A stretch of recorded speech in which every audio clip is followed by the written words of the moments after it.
స్వాగతం. బులెటిన్ల ముందుగా హెడ్లైన్స్ చూద్దాం. మాజీ MLA Korumutla Srinivasulu press meet. BJLP నేత శ్రీ అల్లేటి మహేశ్వర్ రెడ్డి మీడియాతో మాట్లాడారు.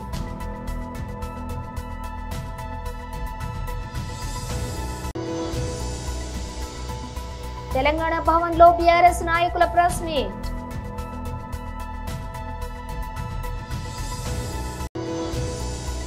యంగ్ ఇండియా నా బ్రాండ్, విద్యా ఉద్యోగమే ప్రయారిటీ. పోలీస్ స్కూల్ ప్రారంభోత్సవంలో సీఎం రేవంత్ రెడ్డి.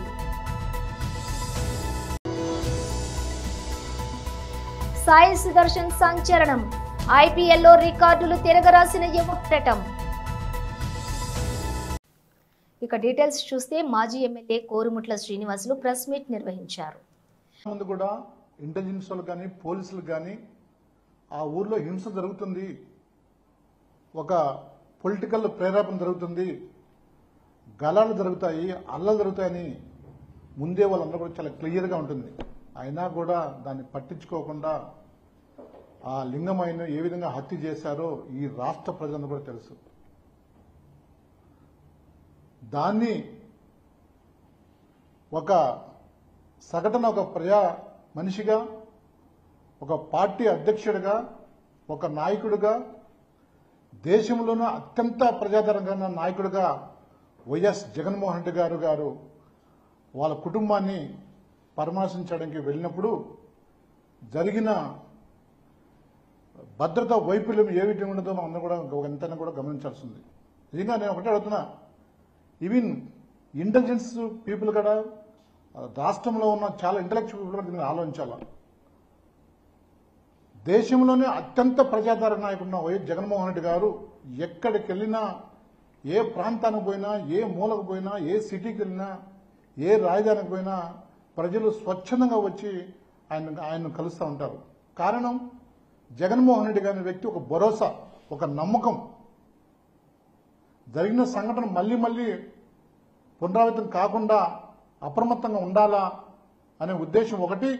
దాని వెనుక జరిగిన సంఘటనను యంత్రాంగం, పోలీస్ యంత్రాంగం ఏం చేస్తుందని చెప్పేసి వాళ్ళని కూడా అప్రమత్తం చేసడానికి ఆయన ఆ కుటుంబాన్ని ప్రశ్నించి అనంతపురం వెళ్తే కనీసం దాన్ని కూడా హేళన చేసి మాట్లాడే పరిస్థితి ఈరోజు అధికార పార్టీ కూటమి ప్రభుత్వం వ్యవహరిస్తుందంటే నిజంగా ఎంత ప్రజాస్వామ్యంలో ఉన్నామా, లేదంటే మనం నియంత పాలన ఉన్నామా అనేది కూడా ఒకసారి కూడా మనందరం కూడా ఆలోచించాల్సిన అవసరం ఎంత ఉంది.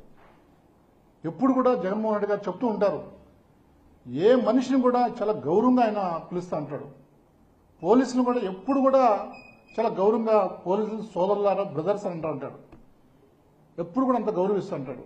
కానీ కొంతమంది అధికార పార్టీ నాయకులు చట్టాన్ని చుట్టంగా చేసుకొని అధికార పార్టీ వాళ్ళకు పనులు చేస్తూ వాళ్ళ తొత్తులుగా ఇవ్వాల్సిన వారిని ఎంతైనా ప్రశ్నించాల్సిన అవసరం ఎంతైనా ఉంది. అందులో భాగంగానే నిన్న జరిగిన సంఘటన ఒక సబ్ ఇన్స్పెక్టర్ గారిని ఆయన కోట్ చేయడం జరిగింది.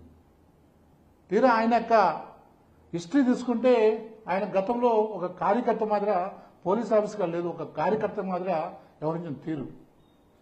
ఎవరికైనా అభిమానం ఉండొచ్చు, అటప్పుడు నీ యొక్క ఏదైతే నీకు రాజ్యాంగం ఇచ్చిన పదవి ఏదైతే ఉందో దాన్ని రాజీనామా చేసి పక్కన పెట్టి నువ్వు పార్టీ సభ్యులను చేరు. కానీ నువ్వు ఒక చేరి ఈ విధంగా నువ్వు ఒక పార్టీకి తొత్తులో వ్యవహరించడం ఇది మంచి పరిమాణం కాదు. బహుశా దాదాపు కూటమి ప్రభుత్వం వచ్చిన తర్వాత అనేకమైన సంఘటనలు, ఈరోజు అధికార పార్టీకి చాలా వరకు కూడా ఎక్కడ వాళ్ళకి బలం లేదు లోకల్ బాడీలో. అయినప్పుడు కూడా మీరు రకరకాల ప్రభావాలు పెట్టి భయపెడించి విధ్వంసం చేసి దౌర్జన్యాలు చేసి ప్రాంతాల్లో బీజేఎల్పీ నేత శ్రీ అల్లేటి మహేశ్వర్ రెడ్డి మీడియాతో మాట్లాడారు. కేవలం మన పదవి కాపాడుకోవడం కోసం మాట్లాడినట్టుగా రాహుల్ గాంధీ మెప్పు కోసం ఏదో మాట్లాడాలి కాబట్టి ఒక విమర్శ చేయాలన్నట్టుగా విమర్శ చేస్తూ ఉన్నారు. కానీ నిజంగా రేవంత్ రెడ్డి మాటలు ఒక బుడ్డర్ ఖాన్ మాటలు లెక్క, ఒక బుడ్డర్ ఖాన్ని తలపిస్తున్నట్టుగా మాట్లాడుతున్నాడు. తెలంగాణలో ఆయన పదవి కాపాడుకోవడానికి ఈరోజు ఉన్నటువంటి పరిస్థితిని గమనించి ఏదో ఒక రకంగా తన పదవికి ఉన్నటువంటి గండాన్ని తప్పించుకోవడానికి రాహుల్ గాంధీ పాదాల దగ్గర తెలంగాణ ఆత్మగౌరవాన్ని తాకట్టు పెట్టినటువంటి రేవంత్ రెడ్డి ఈరోజు ఏ ముఖం పెట్టుకొని మాట్లాడుతున్నాడో అడుగుతున్నాం. ఈరోజు ముఖ్యమంత్రి లేకుండా సెక్రటేరియట్లో మంత్రులను అధికారులను సమీక్ష చేసినటువంటి రాహుల్ గాంధీ దూతన ఒక రాజ్యాంగేతర శక్తిగానా ఈరోజు మీనాక్షి నటరాజన్ ఎప్పుడైతే సెక్రటేరియట్లోకి ఎంటర్ అయిందో ఆ రోజే రేవంత్ రెడ్డి ఒక అసమర్థుడిగా, రేవంత్ రెడ్డి ఒక డమ్మీ ముఖ్యమంత్రిగా మిగిలిపోయినట్టుగా స్పష్టమవుతున్నది. ఎప్పుడైతే ముఖ్యమంత్రి లేకుండా ఒక అజాత వ్యక్తి సెక్రటేరియట్ సాక్షిగా రివ్యూ చేయడం అంటే గతంలో ఎన్నడూ చూడలేదు. ఇలాంటి సందర్భాలు ఏ రోజు కానరాలేదు. ఇది ప్రజాస్వామ్యంలో ఒకవైపు వారే చెప్తా ఉన్నారు జై బాపు, జై భీమ్, జై సంవిధాన్ అని. అంటే సంవిధానం పరిరక్షించుకోవాలని రాజ్యాంగ పుస్తకాలని చేతిలో పట్టుకుని తిరగడం కాదు. రాజ్యాంగాన్ని పరిరక్షించాలంటే మీరు రాజ్యాంగాన్ని గౌరవించాలి. అలాంటి రాజ్యాంగేతర శక్తిని తీసుకొచ్చి సెక్రటేరియట్లో కూర్చోబెట్టి మంత్రులను అధికారులను మీరు సమీక్ష చేసి ఆదేశాలు ఇవ్వడం ఇదేనా ప్రజాస్వామ్యం? ఇదేనా మీ రాజ్యాంగానికి ఇచ్చే గౌరవం అని చెప్పి అడుగుతున్నాం. పూర్తిగా ఒక ముఖ్యమంత్రి అసమర్థుడైనా కూడా ఏ రోజు కూడా గతంలో జరిగినటువంటి ఒక సంఘటన ఒక రాజ్యాంగేతర శక్తి వచ్చేసి సెక్రటేరియట్లో రివ్యూ చేయడం అనేది గతంలో ఏ రోజు చూడలేదు. కేవలం ఇవన్నీ కప్పిపుచ్చుకోవడానికి, తన పదవిని కాపాడుకోవడానికి నరేంద్ర మోడీ గారి మీద విమర్శ చేస్తున్నటువంటి రేవంత్ రెడ్డి గారు మీ స్థాయిని మించి మీరు మాట్లాడుతూ ఉన్నారు. నరేంద్ర మోడీ గారు మీరు ఏ గడ్డ మీద అయితే మీరు మాట్లాడారో ఆ గడ్డను 3 సార్లు ముఖ్యమంత్రిగా, ఈ దేశానికి 3 సార్లు ప్రధానమంత్రిగా ప్రజలు వారిని ఎన్నుకొని వారిని గౌరవించినటువంటి మహానాయకుడు గురించి మీరు మాట్లాడారు. తెలంగాణ భవన్లో బీఆర్ఎస్ నాయకుల ప్రెస్ మీట్ నిర్వహించారు. అన్ని నియమ నిబంధనలను ఉల్లంఘించి పండగ రోజుల్లో, సెలవు దినాల్లో అడవుల విధ్వంసానికి, వన్యప్రాణుల విధ్వంసానికి పాల్పడినటువంటి తీరును ఈరోజు ఢిల్లీ నుంచి వచ్చినటువంటి సెంట్రల్ ఎన్విరాన్మెంట్ అడ్వైజరీ కమిటీకి వివరించడం జరిగింది. బీఆర్ఎస్ పార్టీ ఆధ్వర్యంలో మేమందరం కూడా ఒక డెలిగేషన్గా వెళ్ళి ఈ రాష్ట్రంలో ఏ రకంగా అడవుల విధ్వంసం జరుగుతూ ఉంది, వన్యప్రాణుల పట్ల ఎంత దారుణంగా ఈ రాష్ట్ర ప్రభుత్వం వ్యవహరిస్తూ ఉందనేటువంటి విషయాల్ని డీటెయిల్డ్గా కమిటీకి అన్ని డాక్యుమెంట్లతో, ఆధారాలతో 11 పేజీల రిప్రజెంటేషన్ ఇవ్వడం జరిగింది. దాదాపు 200 పేజీల డాక్యుమెంట్స్ అన్నీ కూడా వారికి సబ్మిట్ చేయడం జరిగింది. కమిటీ కొన్ని క్వశ్చన్స్ కూడా మమ్మల్ని వేశారు. వాటన్నిటికీ కూడా మేము ఆన్సర్స్ ఇచ్చాం. కొన్ని డాక్యుమెంట్స్ కూడా వారికి ఇవ్వడం జరిగింది. ముఖ్యంగా ఈరోజు మనందరం కూడా చూస్తూ ఉంటాం, రాష్ట్రంలో ఒక పేద రైతు తన పొలంలో ఉన్న చింత చెట్టో యాప చెట్టో కొట్టుకుంటే ఎంఆర్ఓ ఎస్ఐ పోయి ఆ ట్రాక్టర్ను సీజ్ చేస్తారు, పోలీస్ స్టేషన్ తీసుకుపోతారు, ఆ రైతు మీద కేసులు పెడుతుంటారు, లక్షల రూపాయల పెనాల్టీ వేస్తుంటారు. మరి ఇక్కడ వేలాది చెట్లు వందలాది ఎకరాల్లో నరుకుతూ ఉంటే ఏం చేస్తున్నట్టు, రెవెన్యూ వ్యవస్థ ఏం చేస్తున్నట్టు, ఫారెస్ట్ డిపార్ట్మెంట్ ఏం చేస్తున్నట్టు, ఎందుకు కళ్ళు మూసుకున్నారు? అంటే పేద రైతుకో న్యాయం, రేవంత్ రెడ్డికో న్యాయం ఉంటుందా? న్యాయం అనేటువంటిది, చట్టం అనే దానికి అది ముఖ్యమంత్రి అయినా ఒక రైతు అయినా అందరూ సమానమే. ఇక మనందరం కూడా చూస్తాం, మన హైదరాబాద్లో జూబ్లీ హిల్స్లో కావచ్చు, బంజారా హిల్స్లో కావచ్చు, హైదరాబాద్ నగరంలో ఎవరైనా ఇల్లు కట్టాలంటే మన వాల్తా చట్టం ఏం చెప్తుందంటే, వాల్తా చట్టం ప్రకారంగా వాళ్ళు ఆన్లైన్లో డిపార్ట్మెంటుకు గ్రామీణ ప్రాంతాలైతే 50 రూపాయలు, పట్టణ ప్రాంతం అయితే 100 రూపాయల ఛాలెంజ్ కట్టి నేను ఇల్లు కట్టాలనుకుంటున్నా, ఈ చెట్టు కొట్టాల్సిన అవసరం ఉందని దరఖాస్తు చేయాలి. ఆ దరఖాస్తును పరిశీలించిన తర్వాత కమిటీ ఒక్కొక్క చెట్టుకు 450 రూపాయలు డిపాజిట్ చేయమని చెప్తుంది. అదేవిధంగా ఒక చెట్టు కొడితే 2 చెట్లు పెంచాలనే నిబంధన ఉంటుంది. సో దాన్ని ఆ కమిటీ రికమెండ్ చేసిన తర్వాత 450 రూపాయలు ఫారెస్ట్ డిపార్ట్మెంట్ కట్టిన తర్వాత అనుమతి ఇచ్చిన తర్వాత చెట్టు కొట్టాలి. కానీ ఇక్కడ దరఖాస్తే పెట్టలేదు.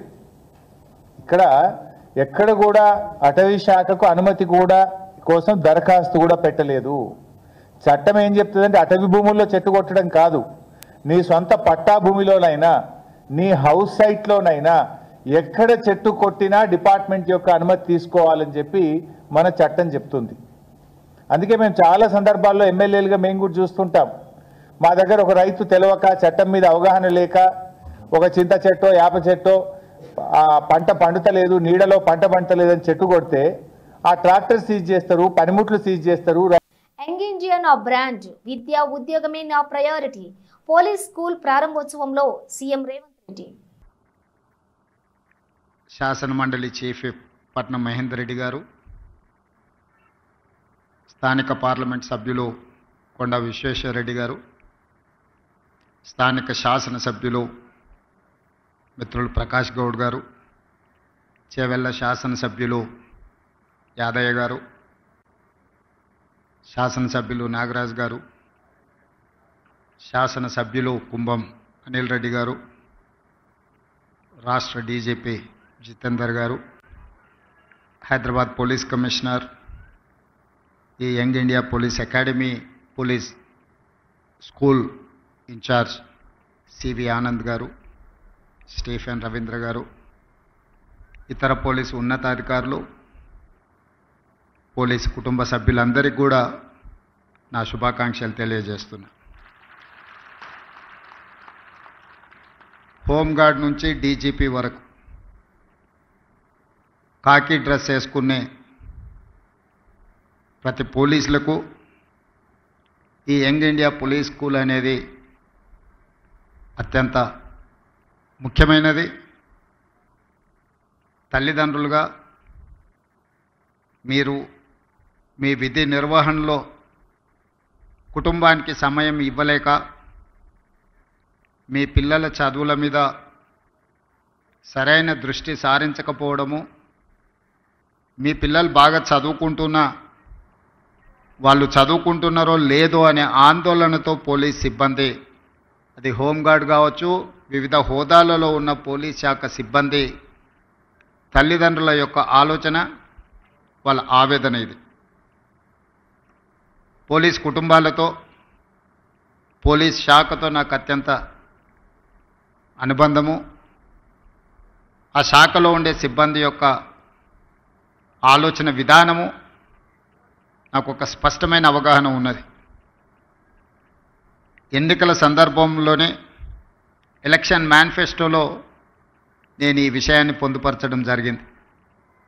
అప్పుడు పోలీస్ శాఖ సిబ్బంది కానీ రాజకీయ నాయకులు కానీ దీని మీద ఎవరు ప్రత్యేకంగా దృష్టి పెట్టలేదు. ఎందుకంటే ఎన్నికల్లో ఇచ్చే హామీలకు ఎన్నికల తర్వాత ఫలితాలు వచ్చిన తర్వాత పెద్దగా ప్రాధాన్యత ఉండదు అన్న ఆలోచన ఉందేమో, అందుకే ఎవరు దీని మీద పెద్దగా దృష్టి పెట్టలే. కానీ దేశ స్వతంత్రం వచ్చిన తర్వాత మొట్టమొదటి ప్రధానమంత్రి పండిత్ జవహర్లాల్ నెహ్రూ గారు ఈ దేశం యొక్క సమస్యను, భవిష్యత్ తరాల యొక్క అవసరాలను గుర్తించి ఆనాడు పండిత్ జవహర్లాల్ నెహ్రూ గారు బిజిలీ, పానీ, సడక్, ఈ దేశం యొక్క మౌలిక స్వరూపం మారాలి అనంటే విద్యుత్తు ఉండాలి. సిద్దిపేట జిల్లా బొంపల్లి అక్బర్పేట మండలం కాజీపూర్ గ్రామ ముదిరాజు మత్స్యకారుల పైన గ్రామస్తులు బీడీసీ పేరుతో గత 30 సంవత్సరాలుగా దౌర్జన్యం చేస్తూ చేపలు పట్టకుండా అడ్డుకుంటున్న గ్రామస్తులపైన అధికారులు చర్యలు తీసుకోవాలని ముదిరాజ్ హక్కుల సాధన సమితి రాష్ట్ర అధ్యక్షులు ముదిరాజ్ జేఏసీ రాష్ట్ర ఉపాధ్యక్షులు జంగిటి శ్రీనివాస్ ముదిరాజ్ డిమాండ్ చేశారు. కాజీపూర్కు చెందిన కొంతమంది రాజకీయ నాయకులు ముదిరాజ్ మత్స్యకారులను గ్రామ బహిష్కరణకు గురి. తెలంగాణ ముదిరాజ్ హక్కుల సాధన సమితి ఆధ్వర్యంలో, మరి అదేవిధంగా ముదిరాజ్ సంఘాల జేఏసీ ఆధ్వర్యంలో మరి సిద్దిపేట జిల్లా కలెక్టర్ గారిని కలవడం జరిగింది. విషయం ఏమిటంటే, మరి గతంలో సిద్దిపేట జిల్లా కేంద్రంలో ఉన్నటువంటి దుబ్బాక కాన్స్టిట్యున్సీకి సంబంధించి భూంపల్లి మండలం కాజీపూర్ గ్రామంలో ఉన్నటువంటి ముదిరాల బహిష్కరణ సమస్య మీద గతంలో అనేక కార్యక్రమాలు చేసినటువంటి పరిస్థితి. ఆ గ్రామంలో పూర్తి హక్కులు ముదిరాలకు ఉన్నప్పటికీ చెరువు కుంటల మీద గ్రామస్తులు మరి నిర్దాక్షిణ్యంగా ముదిరాలు చేపలు పట్టుకోకుండా వారిని భయభ్రాంతులకు గురి చేస్తున్నటువంటి పరిస్థితి. అక్కడ ముదిరాల సంఖ్య తక్కువ ఉండొచ్చు, కానీ ఈ రాష్ట్రంలో ముదిరాలు అనుకుంటే ఏమైతుందో గతంలో కూడా ఈ ముదిరాలు ఈ రాష్ట్ర ప్రభుత్వానికి హెచ్చరిక చేసిర్రు. ప్రభుత్వాలను కూలబెట్టిన చరిత్ర మరి ఈ రాష్ట్రంలో ముదిరాలకు ఉంది. ఈ జిల్లాలో ఒకవేళ గవర్నమెంట్ అధికారులు కూడా నిమ్మకు నీరెత్తనట్టుగా వహిస్తే కూడా మరి మేము చలో కలెక్టరేట్ పిలుపునిస్తాం. అవసరమైతే ఈ జిల్లాలో ఉన్నటువంటి 379 సొసైటీలలో ఉన్నటువంటి 33,000 మంది మత్స్యకారులతోటి మరి చలో కలెక్టర్ పిలుపునిచ్చి ఎక్కడికక్కడ రోడ్ల మీద రాస్తారోకలు చేస్తాం, నిర్బంధాలు చేస్తామని చెప్పేసి హెచ్చరిక చేస్తా ఉన్నాం. ఇంకొకటి, గ్రామంలో ఉన్నటువంటి ఇతర కులస్తులు ఏ కులమైనా ఒకటే, మేమందరినీ గౌరవిస్తా ఉన్నాం, ఎవరిని కూడా విస్మరించడం లేదు. ఎవరి కులానికి సంబంధించిన కుల వృత్తి మరి వారికి ఉంటుంది. అయ్యా మేము ఏమంటున్నామంటే ఇలా ముదిరాయలకు చెట్ల మీద, చెరువుల మీద, కుంటల మీద మాకు హక్కు ఉంటుంది. అందులో ఉన్నటువంటి భూములు మేము లాక్కోవడం లేదు. అలా నీళ్లు ఉన్న రోజులు ఆ చేపలు ముదిరాయలకు చెందుతాయి, మత్స్యకారులకు చెందుతాయి అని మా గౌరవప్రదమైనటువంటి హక్కును మేము అడుగుతా ఉంటే ఇలా గ్రామస్తులు ముదిరాలకు కాకుండా దీన్ని విస్మరిస్తా ఉన్నటువంటి పరిస్థితి. అవసరమైతే మరి వేలాది సంఖ్యలో చలో కాజీపూర్ పిలుపునిచ్చి అక్కడ ఉన్నటువంటి చెరువు కుంటలలో ఉన్నటువంటి చేపలను కూడా పట్టి ముదిరాలకు ఇచ్చి ముదిరాల అభ్యున్నతి కోసం ముదిరాల హక్కుల సాధన సమితి పాటుపడుతుందని తెలియజేస్తా ఉన్నాం. జై ముదిరాజ్, ముదిరాల ఐక్యత, ముదిరాల ఐక్యత, వర్ధిల్లాలి ముదిరాల ఐక్యత. IPL 18వ సీజన్ లో గుజరాత్ టైటన్స్ యువ ఆటగాడు సాయి సుదర్శన్ అదరగొడుతున్నాడు. నిన్న రాజస్థాన్ రాయల్స్ తో జరిగిన మ్యాచ్ లో ఓపెనర్ గా బరిలోకి దిగిన సుదర్శన్ అద్భుత ఇన్నింగ్స్ ఆడాడు. ఈ యువ సంచలనం కేవలం 53 బంతుల్లో 82 పరుగులు బాదాడు. అతని భారీ ఇన్నింగ్స్ లో 8 ఫోర్లు 3 సిక్సర్లు ఉన్నాయి. గుజరాత్ 20 ఓవర్లలో 217 పరుగుల భారీ స్కోర్ నమోదు చేయడంలో సాయి సుదర్శన్ కీలక పాత్ర పోషించాడు. ఇక ఈ అద్భుతమైన ఇన్నింగ్స్ ద్వారా అతడు IPL చరిత్రలో కొత్త మైలురాయిని చేరుకున్నాడు. IPLలో 30 ఇన్నింగ్స్ లో తర్వాత 1307 రన్స్ చేసి రెండో అత్యధిక పరుగులు చేసిన ఆటగాడిగా నిలిచాడు. ఆలంపూర్ పట్టణ కేంద్రంలో స్వేరో నియోజకవర్గం నాయకుడు బి మహేష్ ఆధ్వర్యంలో ఏర్పాటు చేసిన స్వేరో సమావేశంలో ముఖ్య అతిథిగా కేశవరావు పాల్గొని వారు మాట్లాడుతూ మహనీయులు జన్మించిన మార్చి 15 నుంచి ఏప్రిల్ 14 వరకు కాంశీరాం బాబు, జగజ్జీవన్ రామ్, మహాత్మా జ్యోతిరావు పూలే, అంబేద్కర్ జయంతిలు పవిత్ర మాసంగా భావించి జ్ఞాన అన్వేషణ కోసం పుస్తక పఠనం చేయడం జరిగింది. మహనీయుల చరిత్ర, మనం అనుకున్న లక్ష్య సాధన లాంటి మహోన్నత ఆశయాలు, జ్ఞాన దీక్షలు సాధించిన విజయాలు, మరెన్నో గొప్ప గొప్ప కార్యక్రమాలు చేయడం జరిగింది. ఇలాంటి మరెన్నో విషయాలు చర్చించుకుందాం రండి. 15వ తారీఖున కాంశీరామ్ గారి జయంతి సందర్భంగా ప్రారంభమై బాబాసాహెబ్ అంబేద్కర్ యొక్క జన్మదిన సందర్భంగా ఏప్రిల్ 14న ముగింపు ఉంటుంది. ఈ భీమ్ దీక్ష ఎందుకు చేస్తామనే విషయం మనందరికీ తెలుసు. స్వేరోయిజం యొక్క లక్ష్యం అక్షరం, ఆరోగ్యం, ఆర్థికం, అధికారం. ఈ లక్ష్యంతో మహనీయులు జన్మించినటువంటి ఈ జన్మదినాన ఈ మహనీయుల మాసాలుగా అంటే మార్చి 15 నుంచి ఏప్రిల్ 14 వరకు పుట్టినటువంటి మహనీయులను స్మరించుకుంటూ వాళ్ళు ఇచ్చినటువంటి జ్ఞానాన్ని పెంపొందించుకుంటూ జ్ఞానానికి అవతల ఉన్నటువంటి జాతులను చైతన్యం చేయడానికి డాక్టర్ ఆర్ఎస్ ప్రవీణ్ కుమార్ గారు జ్ఞాన యోధుడు ఈరోజు స్వేరో బిడ్డలందరినీ కూడా జ్ఞానం వైపు నడిపిస్తూ, ఆరోగ్యం వైపు నడిపిస్తూ, ఆర్థికం వైపు నడిపిస్తూ చివరికి అధికారమే లక్ష్యంగా పనిచేసినటువంటి ఆర్ఎస్ ప్రవీణ్ కుమార్ గారు స్థాపించిన స్వేరోయిజంలో ముఖ్యమైనటువంటి ఏదైనా ఉందంటే అది భీమ్ దీక్ష మాత్రమే. ఈ పవిత్ర భీమ్ దీక్ష సందర్భంగా రేపు 13వ తారీఖున తాళకొండపల్లి రంగారెడ్డి జిల్లాలో భారీ ఎత్తున బహిరంగ సభ ఉంది.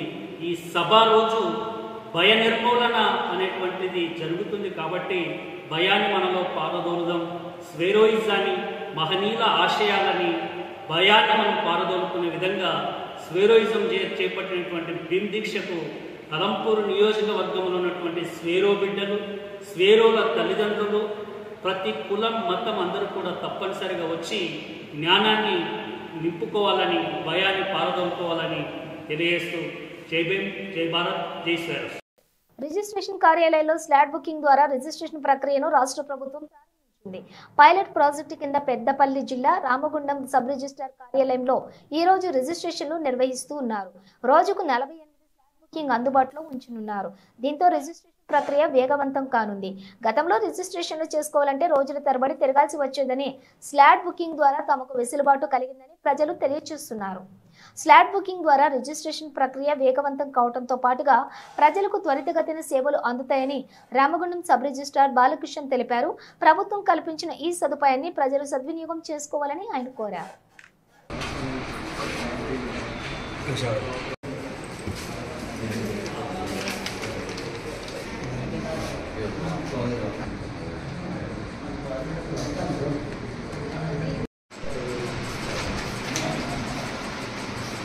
Okay sir.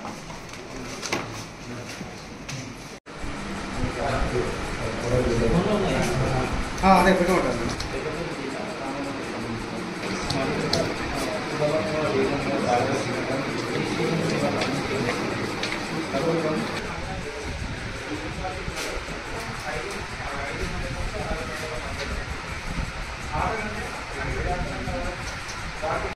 ప్రజలకు రిజిస్ట్రేషన్ సేవలు మరింత సులభంగా, వేగంగా, పారదర్శకంగా అందించేందుకు ప్రభుత్వం నేటి నుంచి రాష్ట్ర వ్యాప్తంగా సుమారు 22 సబ్ రిజిస్టర్ కార్యాలయాలు పైలట్ ప్రాజెక్టు ప్రాతిపదికన స్లాట్ బుకింగ్ విధానం అమలు చేస్తున్నాం. దానిలో భాగంగా మన పెద్దపల్లి జిల్లాలో రామగుండం సబ్ రిజిస్టర్ కార్యాలయంలో ఈ సేవలు నేటి నుంచి అమల్లోకి రావడం జరిగింది. దీనివల్ల గతంలో ప్రజలు గంటల తరబడి సబ్ రిజిస్టర్ కార్యాలయం ముందు వేచి చూసేవారు తమ రిజిస్ట్రేషన్ కోసం. ప్రస్తుతం ఈ స్లాట్ బుకింగ్ విధానంలో ప్రజలకు నిర్ణీత సమయం వాళ్ళకు స్లాట్ కేటాయించబడుతుంది. దాని ప్రకారం వాళ్ళకు కేటాయించిన సమయంలో వాళ్ళు వచ్చినట్టుంటే కేవలం 10 నిమిషాల్లోనే రిజిస్ట్రేషన్ సేవలు జరిగి వాళ్ళకు అదే రోజు డాక్యుమెంట్ రిటర్న్ ఇచ్చేసి రిజిస్ట్రేషన్ పూర్తి కావడం జరుగుతుంది. మన కార్యాలయంలో రోజుకు 48 స్లాట్లు అందుబాటులో ఉంటాయి. సాయంత్రం 5 నుంచి 6 గంటల మధ్యలో ఎవరైనా ఎమర్జెన్సీ అవసరం ఉంటే అదనంగా మరో 5 డాక్యుమెంట్లకు వాకింగ్ సదుపాయం కలదు. దీన్ని రామగుండం ప్రజలు వినియోగించుకోగలరని కోరుతున్నాం. నా పేరు సుధీర్, నేను గోదావరి నుంచి వచ్చాను. ఇంతకుముందు పాత పొద్దున ఉన్నప్పుడు టైమింగ్ అది కాకుండా పొద్దున వస్తే సాయంత్రం దాకా ఉండేది. ఇప్పుడు అట్లా కాకుండా ఈ స్లాప్ పద్ధతి పెట్టడం వల్ల ఏమైందంటే మాకు టైం సేవ్ అయ్యేసి డ్యూటీ లీవ్ కూడా కరెక్ట్ టైంకి మేము పెట్టుకోవడం కానీ ఏది కానీ ఈ స్లాప్ పద్ధతి ద్వారా మాకు మంచి అదవుతుంది. ఈ స్లాప్ పద్ధతి చేయడం ప్రభుత్వం మేము చాలా ఆనందిస్తున్నాం. మాకు ఈ స్లాప్ పద్ధతిలో ఇది ఫస్ట్ టైం మాకు రావడం వల్ల మేము ఇంకా చాలా ఆనందంగా ఉన్నాం. బులెటిన్ ముగించే ముందు హెడ్లైన్స్ మరోసారి. మాజీ ఎమ్మెల్యే కోరుముట్ల శ్రీనివాసులు ప్రెస్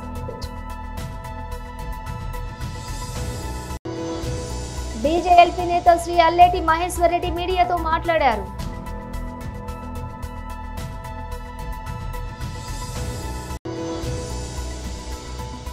తెలంగాణ భవన్లో బీఆర్ఎస్ నాయకుల ప్రెస్ మీట్.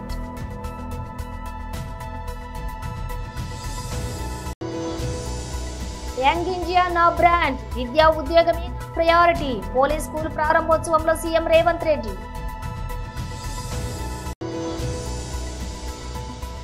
సాయి సుదర్శన్ సంచలనం, ఐపీఎల్లో రికార్డులు తిరగరాసిన యువటం.